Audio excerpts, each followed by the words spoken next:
Hello students. Hello students. 14 नवंबर 2024 के current affairs के session में आपका स्वागत है। आज की क्लास में हम 14 नवंबर 2024 के कुछ महत्वपूर्ण करंट अफेयर्स पर चर्चा करेंगे जो एग्जाम पॉइंट ऑफ व्यू से काफी इंपॉर्टेंट करंट अफेयर्स हो सकते हैं। तो शुरुआत करते हैं आज के सेशंस की some important current affairs of 14 नवंबर।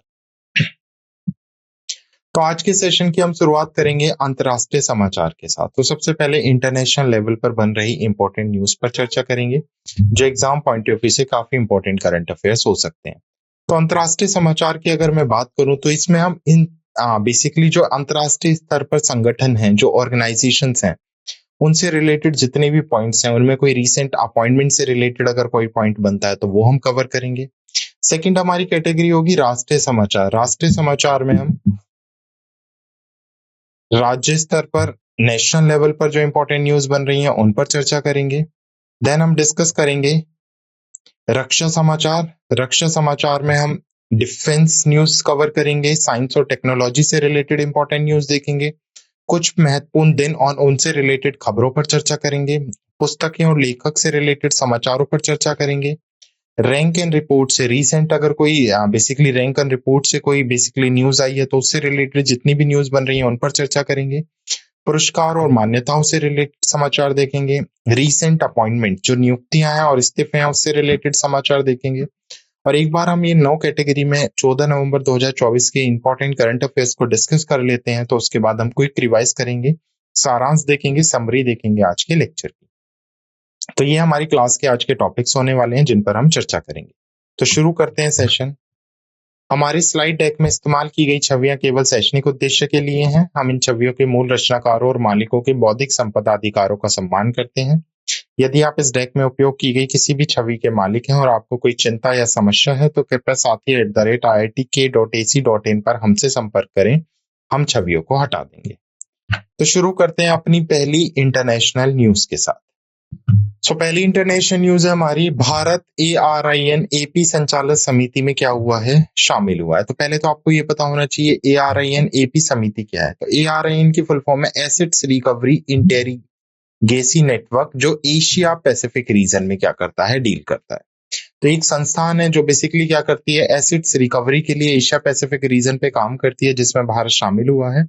और भारत शामिल होने के साथ साथ 2026 में इसकी लीडरशिप भी करेगा, इसकी क्या करेगा, अध्यक्षता भी करेगा, और वार्षिक आम बैठक की भी भारत क्या करेगा, मेजबानी करेगा। तो भारत ने आर्थिक अपराधों से निपटने और संपत्ति वसूली क्षमताओं को बढ़ाने के लिए acids recovery inter agency network Asia Pacific region में क्या किया है, अपने आप को शामिल किया है। प्रवर्तन निर्देशालय, जिसे हम ईडी या एनफोर्समेंट डायरेक्टरेट के रूप में भी जानते हैं, उसने भी क्या किया है, भारत का प्रतिनिधित्व किया है। 2026 में नेटवर्क की अध्यक्षता ग्रहण करेगा और उसी वर्ष इसकी वार्षिक आम बैठक में भी क्या करेगा, मेजबानी करेगा। यह संरेखन वित्तीय अपराधों पर अंतर्राष्ट्रीय सहयोग के प्रति भारत की प्रतिबद्धता को दर्शाता है। G20 ढांचे के तहत इसके व्यापक रणनीतिक लक्ष्यों का समर्थन करता है। क्लियर। तो ARIN AP सियोल दक्षिण कोरिया में स्थित एक बहु एजेंसी नेटवर्क है जो एशिया प्रशांत क्षेत्र में अवैध गतिविधियों के संबंध में जानकारी के आदान प्रदान को सुविधाजनक बनाता है। नेटवर्क केमेंड acids recovery inter agency network के ढांचे के तहत संचालित होता है, जिसमें दुनिया भर के 100 से अधिक क्षेत्राधिकार शामिल हैं। Clear, okay. नेक्स्ट है हमारी नेशनल न्यूज, DPIIT, जिसे हम department for promotion of industry and internal trade के नाम से जानते हैं। तो DPIIT ने साइकिल रेट्रो रिफ्लेक्टिव डिवाइस, जिस जो गुणवत्ता नियंत्रक है, उसका आदेश दिया है, और जो 2020 का बेसिकली इसका नियम था उसमें क्या किया है, संशोधन किया है। तो उद्योग और आंतरिक व्यापार संवर्धन विभाग ने साइकिल रेट्रो रिफ्लेक्टिव डिवाइस आदेश 2020 में संशोधन किया है। संशोधन में निर्माताओं द्वारा अनुसंधान और विकास उद्देश्य के लिए 200 साइकिल रिफ्लेक्टिव के आयात के लिए छूट शामिल है। यह भारतीय साइकिल निर्माता द्वारा निर्यात उद्देश्यों के लिए साइकिल रिफ्लेक्टिव के आयात को भी कुछ शर्तों के अधीन छूट देता है। इन रियायतों का उद्देश्य साइकिल निर्माण क्षेत्र में प्रदर्शन, स्थायित्व और निर्भरता में वृद्धि को बढ़ावा देना है। DPIIT 1987 से भारतीय मानक ब्यूरो अधिनियम के तहत 330 से अधिक उत्पादों को कवर करते हुए गुणवत्ता नियंत्रण आदेश जारी कर रहा है। तो DPIIT ने साइकिल रेट्रो रिफ्लेक्टिव डिवाइस आदेश 2020 में संशोधन किया। नेक्स्ट नेशनल न्यूज है, IIM शिलोंग ने उद्यमिता प्रशिक्षण और इंक्यूबेशन कार्यक्रम शुरू करने के लिए सिडबी के साथ समझौते ज्ञापन पर क्या किए हैं, हस्ताक्षर किए हैं। तो IIM शिलोंग और small industrial development bank of India, तो दो बेसिकली ऑर्गेनाइजेशंस हैं जिनके बीच में आपस में क्या हुआ है, समझौता हुआ है। इस समझौते का बेसिकली पर्पस क्या है, ताकि जो एंटरप्रेन्योरशिप, जो उद्यमिता प्रशिक्षण है और इंक्यूबेशन कार्यक्रम है, उनको आपस में दोनों मिलकर क्या कर सकें, शुरू कर सकें। तो साझेदारी ने स्किल टू एंटरप्राइजेस मॉडल कार्यक्रम की शुरुआत की है, जिसका उद्देश्य क्या है, महत्वाकांक्षी उद्यमियों को आवश्यक कौशल, ज्ञान और मार्गदर्शन प्रदान करना। तो यह पहल 30 चयनित प्रतिभागियों के लिए 18 महीने का उद्यमिता प्रशिक्षण कार्यक्रम प्रदान करेगा, जिसमें कक्षा में सीखने, व्यवहारिक अनुभव और इंक्यूबेशन समर्थन शामिल होगा। यह सहयोग पूर्वोत्तर क्षेत्र में सतत व्यापार विकास और उद्यमिता वृद्धि को बढ़ावा देने का भी लक्ष्य रखता है। तो IIM शिलोंग और सिडबी, क्लियर। आगे बढ़ते हैं। नेक्स्ट है डिफेंस न्यूज। तो विनबैक्स 2024, तो विन से याद रखोगे आप वियतनाम और बैक से याद रखोगे भारत, एक्स से एक्सरसाइज, ठीक है। तो विनबैक्स 2024 नाम से आपको याद हो जाएगा, विन मतलब वियतनाम और BA मतलब भारत। तो दो कंट्रीज के बीच में क्या होती है, ये सैन्य अभ्यास होता है, जो अभी 4 से 23 नवंबर 2024 तक कहां पर कंडक्ट किया जा रहा है, हरियाणा के अंबाला में से कंडक्ट किया जा रहा है। तो वियतनाम भारत द्विपक्षीय सैन्य अभ्यास का 5वां संस्करण है, जो 4 से 23 नवंबर 2024 तक हरियाणा के अंबाला और हरियाणा के पंचकुला जिले में चंडी मंदिर सैन्य स्टेशन में आयोजित किया जाएगा। उसके साथ साथ अगर मैं बात करूं, इस अभ्यास का मुख्य उद्देश्य भारत और वियतनाम के बीच रक्षा संबंधों को और ज्यादा मजबूत बनाना है, विशेष रूप से संयुक्त राष्ट्र शांति स्थापना मिशन के लिए संयुक्त सैन्य तत्परता पर ध्यान केंद्रित करना है, क्लियर। तो भारतीय सेना की टुकड़ी, जिसमें इंजीनियर कोर्स के लगभग 47 कर्मियां शामिल हैं, वियतनाम पीपल्स आर्मी की समान आकार की टुकड़ी के साथ भाग ले रहे हैं। विनबैक्स 2024 में 48 घंटे का वैलिडेशन एक्सरसाइज शामिल है, जिसमें एक मानवीय सहायता और आपदा राहत प्रदर्शन और उपकरण प्रदर्शन शामिल है। इस वर्ष इस अभ्यास में भारत और वियतनाम की सेना और वायु सेना दोनों को शामिल किया गया है, जो द्विपक्षीय सहयोग के प्रति गहरी प्रतिबद्धता को दर्शाता है, क्लियर। तो भारत वियतनाम याद रखना है। नेक्स्ट साइंस एंड टेक्नोलॉजी से CWC रिपोर्ट। तो अभी क्या है, जो केंद्रीय जल आयोग है उसने एक रिपोर्ट पेश की है, जिसके अनुसार जो हिमालयन हिमनद झीलें हैं उनका क्षेत्र 2011 से 24 के बीच कितना बढ़ा है, 10% अधिक बढ़ा है। तो बेसिकली ये जो हिमालयन हिमनद झीलें हैं, ग्लेशियर के पिघलने की वजह से, ग्लोबल वार्मिंग की वजह से लगातार बर्फ पिघल रही है, जिससे जो झील है उनका विस्तार लगातार बढ़ता जा रहा है। तो केंद्रीय जल आयोग की एक रिपोर्ट है, जिसके अनुसार जलवायु परिवर्तन के कारण हिमालय क्षेत्र में हिमनद झीलों का क्षेत्रफल 2011 में 5.33 लाख हेक्टेयर से 2024 में 5.91 लाख हेक्टेयर तक कितना बढ़ा है, 10.81% बढ़ गया है। भारत में 67 झीलों की पहचान की गई, जो 40% से अधिक बढ़ गई है, जिससे उन्हें संभावित ग्लेशियर लेक आउटबर्स्ट फ्लड्स के उच्च जोखिम श्रेणी में रखा गया है। लद्दाख, हिमाचल प्रदेश, उत्तराखंड, सिक्किम और अरुणाचल प्रदेश जैसे क्षेत्रों में उल्लेखनीय विस्तार देखा गया है, जो GLOFS के बढ़ते जोखिम को दर्शाता है।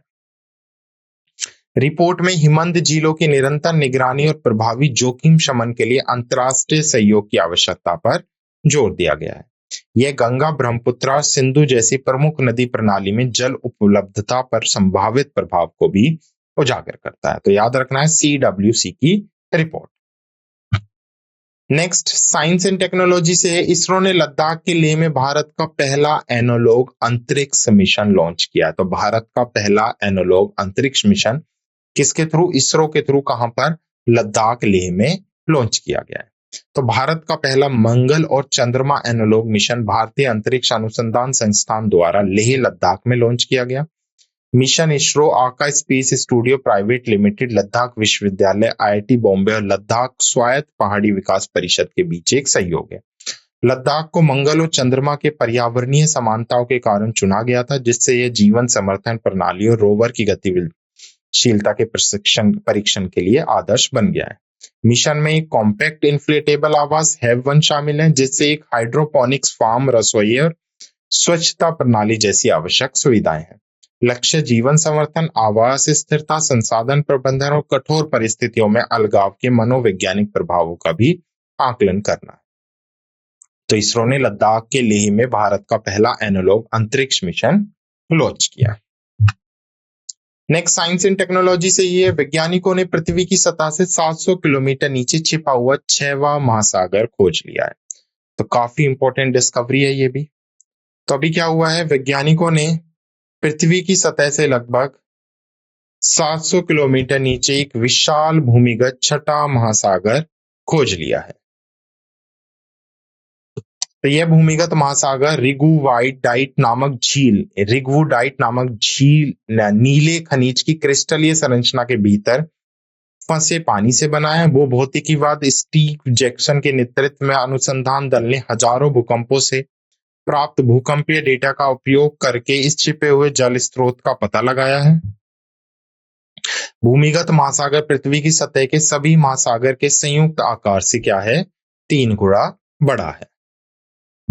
क्लियर।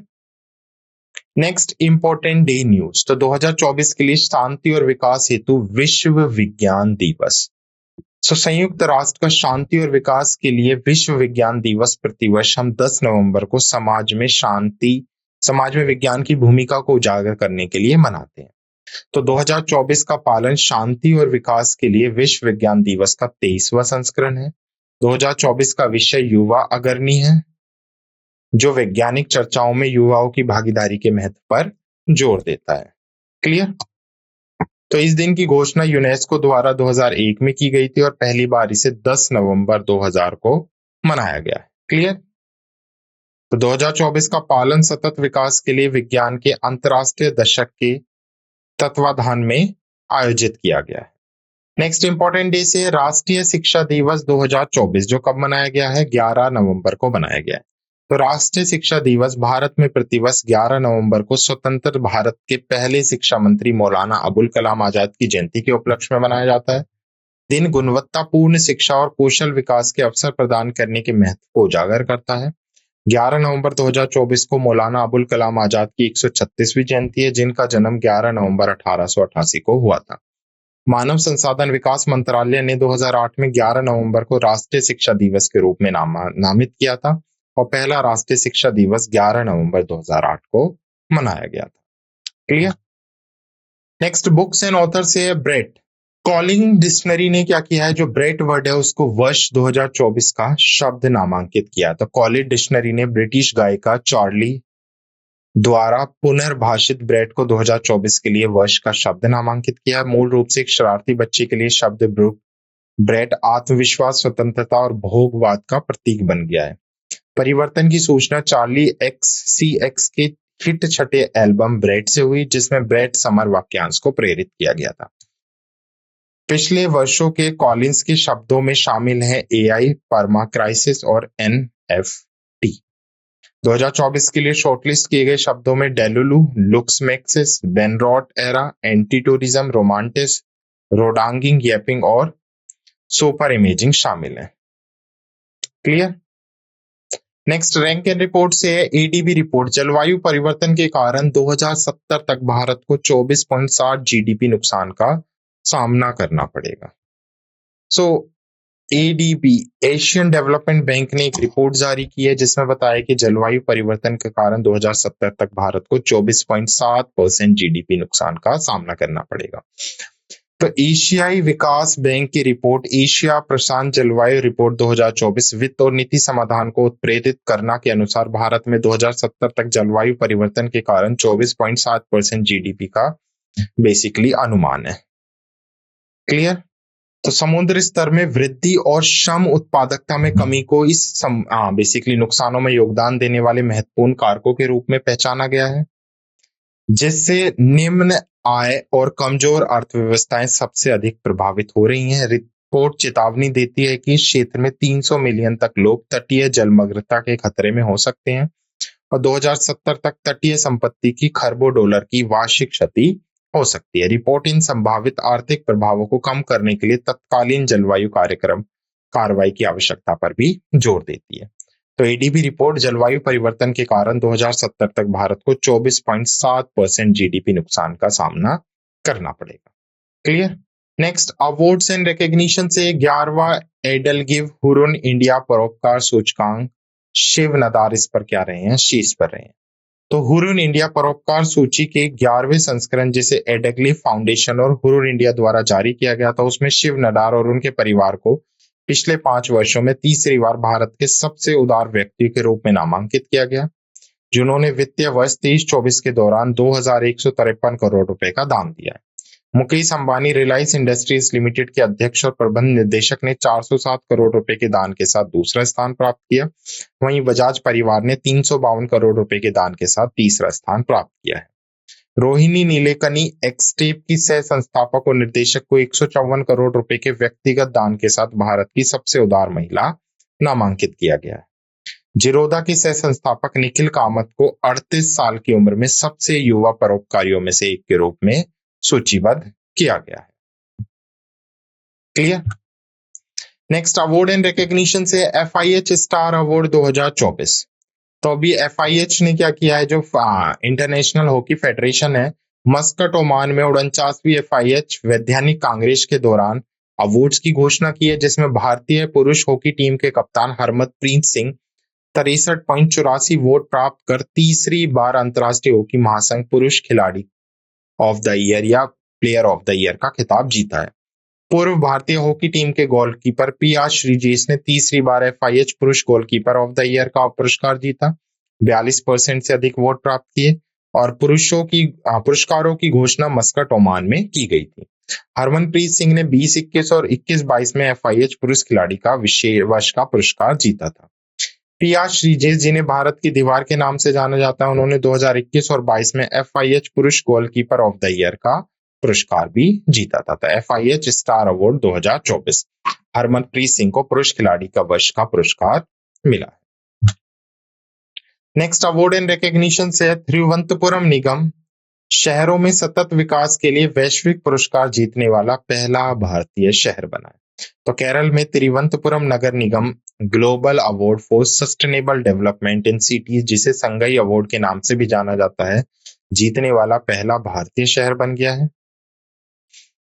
पुरस्कार समारोह 2 नवंबर 2024 को अलेक्जेंड्रिया मिस्र में आयोजित किया गया, जो विश्व शहर दिवस 2024 के साथ मेल खाता है। तिरुवनंतपुरम की मेयर आर्या राजेंद्र और स्मार्ट सिटी तिरुवनंतपुरम लिमिटेड के CEO राहुल शर्मा ने पुरस्कार प्राप्त किए। मुख्य परियोजनाओं में 17,000 किलोवाट सौर पैनल की स्थापना, सभी स्ट्रीट लाइटों को LED तकनीक में परिवर्तन करना और 115 इलेक्ट्रॉनिक बसों 100 इलेक्ट्रॉनिक ऑटो की शुरुआत शामिल है। यह पुरस्कार उन शहरों को मान्यता देता है जो 2030 एजेंडा और नई शहरी एजेंडा के साथ संरेखित स्थायी प्रथाओं को आगे बढ़ा रहे हैं, जिसमें सतत विकास लक्ष्य 11 पर ध्यान केंद्रित किया गया है। नेक्स्ट, अपॉइंटमेंट एंड रेजिग्नेशन से है न्यायमूर्ति संजीव खन्ना भारत के 51वें मुख्य न्यायाधीश के रूप में शपथ ग्रहण कर रहे हैं, जो 6 महीने यानी 13 मई 2024 तक इस पद पर रहेंगे। उन्होंने राष्ट्रपति द्रौपदी मुर्मू जी के सामने शपथ ग्रहण किया। उसके अलावा मैं बात करूं तो इन्होंने DY चंद्रचूड़ जी को रिप्लेस किया है। तो न्यायमूर्ति खन्ना ने 1983 में दिल्ली बार काउंसिल के साथ एक अधिवक्ता के रूप में नामांकन किया और 18 जनवरी 2019 को भारत के सर्वोच्च न्यायालय के न्यायाधीश के रूप में पदोन्नत हुए थे। नेक्स्ट, अपॉइंटमेंट एंड रेजिग्नेशन से है मेया सांडू दूसरी बार मोल्दोवा की राष्ट्रपति के रूप में पुनः निर्वाचित हुई है। तो मेया सांडू, जो मोल्दोवा के राष्ट्रपति के रूप में पहले कार्य कर रही थी, दोबारा उन्होंने 55.33% वोट के साथ जीत हासिल की है। वे 2020 से 24 तक ऑलरेडी मोल्दोवा की राष्ट्रपति के रूप में कार्य कर चुकी हैं।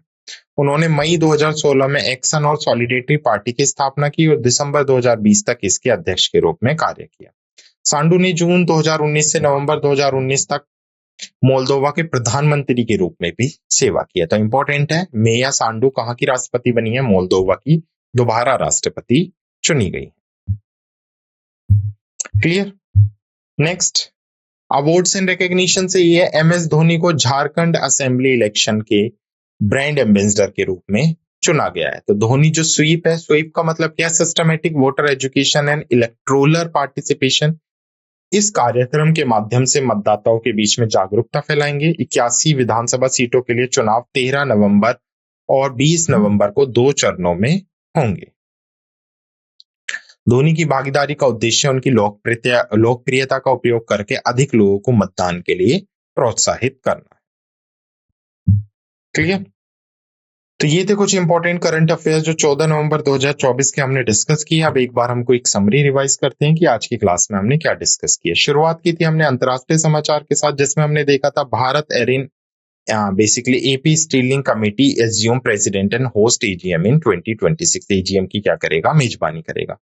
नेशनल न्यूज में हमने देखा था DPIIT का amendment bicycle retro reflective device को लेकर। IIM और शिलोंग का MOU देखा था ताकि एंटरप्रेन्योरशिप ट्रेनिंग और इंक्यूबेशन प्रोग्राम्स को क्या किया जा सके? लॉन्च किया जा सके। उसके अलावा विनबैक्स एक्सरसाइज देखी जो हरियाणा में कंडक्ट की गई है। साइंस एंड टेक्नोलॉजी से CWC की रिपोर्ट देखी। इसरो का हमने भारत का पहला एनालॉग स्पेस मिशन देखा जो लद्दाख लेह में लॉन्च किया गया और साइंटिस्ट ने डिस्कवर किया छठा ओशियन जो बेसिकली अर्थ सरफेस के 700 किलोमीटर नीचे है। इंपॉर्टेंट डेज में हमने शांति और विकास के लिए विश्व विज्ञान दिवस, राष्ट्रीय शिक्षा दिवस। पुस्तकों में हमने ब्रेट वर्ड्स देखा जिसे कॉलिन डिक्शनरी का वर्ड ऑफ द ईयर चुना गया है। रैंक एंड रिपोर्ट से ADB की बेसिकली रिपोर्ट देखी जिसमें देखा भारत जलवायु परिवर्तन के कारण 2027 तक 24.7 GDP नुकसान का सामना करेगा। पुरस्कार में हमने देखा एडलगिव हुरुन इंडिया परोपकारी सूची। उसके साथ साथ हमने FIH स्टार अवार्ड देखा और तिरुवनंतपुरम नगर निगम से हमने सतत विकास के वैश्विक पुरस्कार के लिए इंपॉर्टेंट न्यूज देखी। नियुक्तियों में हमने देखा 51वें न्यायाधीश बने हैं न्यायमूर्ति संजीव खन्ना। माया सेंडू मोल्दोवा के राष्ट्रपति के रूप में चुने गए हैं और MS धोनी को झारखंड विधानसभा चुनाव के ब्रांड एम्बेसडर के रूप में नियुक्त किया गया। क्लियर। तो ये थे महत्वपूर्ण करंट अफेयर्स जिन पर चर्चा की। आशा करता हूं आपको सेशन पसंद आया होगा। धन्यवाद।